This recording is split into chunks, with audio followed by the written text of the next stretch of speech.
আসসালামু আলাইকুম everyone, welcome back to my new video. আজকে আমি মোগলাই রেসিপি শেয়ার করব আপনাদের সাথে। এই রেসিপিটা সবারই খুবই পছন্দের, আমার বাসাতেও সবাই অনেক পছন্দ করে, তাই ভাবলাম যে আজকে বাসার সবার জন্য মোগলাই তৈরি করব আর আপনাদের সাথে শেয়ার করব। আর এই রেসিপিটাও কিন্তু খুবই সহজ, তাই চলুন আর কথা না বাড়িয়ে ভিডিওটি শুরু করি। প্রথমে আমি এখানে একটা বাটির মধ্যে 2 কাপ পরিমাণের ময়দা নিয়েছি, আপনারা চাইলে কম বেশি করেও নিতে পারেন। এখন এর মধ্যে আমি 1 চামচ মতন চিনি অ্যাড করছি। চিনিটা আপনারা চাইলে স্কিপ করতে পারেন, বাট চিনি দিলে একটু মিষ্টি মিষ্টি লাগবে, এজন্য আমি চিনিটা অ্যাড করেছি। তারপর দিব 1/2 চা চামচ লবণ আর দিব 3 টেবিল চামচ রান্নার রেগুলার তেল। এবার সবকিছু একসাথে ভালোভাবে মিশিয়ে নিব। ময়দার সাথে তেল আর লবণটাকে ভালোভাবে মিশিয়ে নিয়েছি। এখন নরমাল টেম্পারেচারের পানি দিয়ে একটা ডো তৈরি করে নিব। আমি অল্প অল্প করে পানি অ্যাড করছি, কারণ অল্প অল্প করে অ্যাড করলে পানির পরিমাণ বোঝা যাবে। আমার মনে হয় একবারে বেশি পানি অ্যাড না করে অল্প অল্প করে অ্যাড করাই ভালো। এই ডোটা কিন্তু অলরেডি তৈরি করা হয়ে গেছে। এখন 10 মিনিটের জন্য ডোটাকে রেস্টে রেখে দিব, এর ফলে ডোটা আরো সফট হয়ে যাবে। এরই মধ্যে ডিমটা রেডি করে নিব, তাই আলাদা আরেকটা বাটিতে কিছু পেঁয়াজ আর ঝাল কুচি করে কেটে নিয়েছি। এখন সামান্য পরিমাণে লবণ অ্যাড করছি।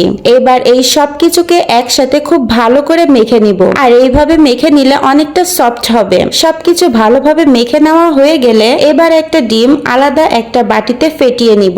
ডিমটাকে খুব ভালো করে ফেটিয়ে নিব। আজকে আমি একটা ডিম দিয়ে তৈরি করে দেখাবো মোগলাই পরোটা। ভালো করে ফেটিয়ে নেওয়া হয়ে গেলে পেঁয়াজ মরিচের মিশ্রণের সাথে দিয়ে দিব। এবার সবকিছু একসাথে আবারও ভালো করে মিশিয়ে নিব। ভালোভাবে মিশিয়ে নেওয়া হয়ে গেলে একটা সাইডে রেখে দিব। 10 মিনিট পর এই ডোটা অনেক বেশি সফট হয়ে গেছে। দেখুন আগের থেকেও কিন্তু অনেকটা নরম হয়ে গেছে। এখন বেলে নেওয়াটা খুবই সহজ হবে, কিন্তু তার আগে আমি আরো কিছুক্ষণ ধরে এটাকে মেখে নিব। যত বেশি ভালো মাখা হবে তত বেশি ফুলকো ফুলকো হবে। এখন ডো থেকে ছোট ছোট করে লিচি কেটে নিব, এরপর আটা ছিটিয়ে সুন্দর করে বেলে নিব।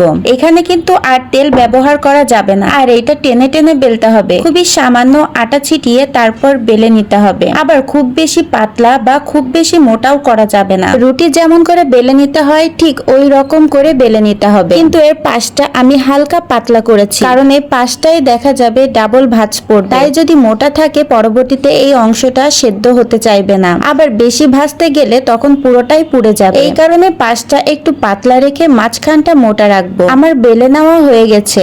এখন আমি ডিমের মিশ্রণটা এর ভেতরে দিয়ে দিব। ডিমের মিশ্রণটা আমি চারপাশে ভালো করে ছিটিয়ে দিচ্ছি, তবে রুটির চারপাশে কিছুটা করে খালি জায়গা রাখতে হবে ভাঁজটা দেওয়ার জন্য। আমার ডিমের মিশ্রণটা খুব ভালোভাবে রুটির উপরে দেওয়া হয়ে গেছে।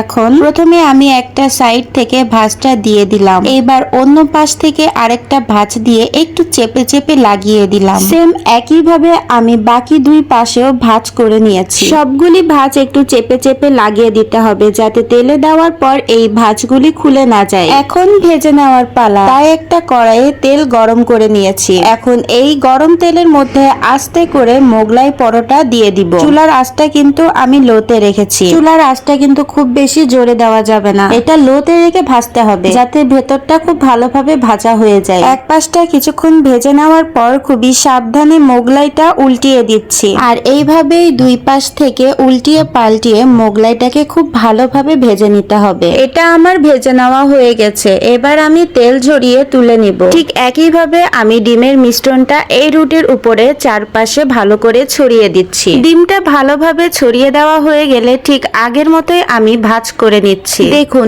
ঠিক আগের মতোই আমি এটাকেও সবগুলি ভাঁজ একটু চেপে চেপে লাগিয়ে দিচ্ছি। ঠিক আগের মতো এইটাও খুব আস্তে করে গরম তেলের উপরে ছেড়ে দিয়েছি। এই মোগলাইটাও এক পাশ কিছুক্ষণ ভেজে নেওয়ার পর খুবই সাবধানে উল্টিয়ে দিয়েছি, আর ঠিক একইভাবে 2 পাশটা উল্টিয়ে পাল্টিয়ে খুব ভালো করে ভেজে নিয়েছি। সবগুলো মোগলাই ঠিক একইভাবে ভেজে তেল ঝরিয়ে তুলে নিয়েছি। আমার সবগুলো মোগলাই পরোটা ভেজে নেওয়া হয়ে গেছে। এখন কেটে নেওয়ার পালা। তাই পরোটাগুলো যখন একটু ঠান্ডা হয়ে আসবে তখন কেটে নিব। আমি ছোট ছোট পিচ করে কেটে নিচ্ছি। আপনারা আপনাদের পছন্দ অনুযায়ী যে কোনো ভাবে কেটে নিতে পারেন। দেখুন আমার মোগলাইয়ের ভেতরটা একদম পারফেক্ট ভাবে সিদ্ধ হয়েছে। দেখতেই পাচ্ছেন বাসায় মোগলাই তৈরি করা কতটা সহজ। বিকেলের নাস্তার জন্য ঝটপট ভাবে বাসায় আমার মতো তৈরি করে নিতে পারেন। এরকম মজাদার মোগলাই পরোটা এক এক করে আমি সবগুলো মোগলাই ছোট ছোট পিস পিস করে নিয়েছি। খুব সহজে তৈরি হয়ে গেল মজাদার মোগলাই পরোটা। আপনারাও কিন্তু একবার হলেও বাসায় এরকম ট্রাই করে দেখতে পারেন,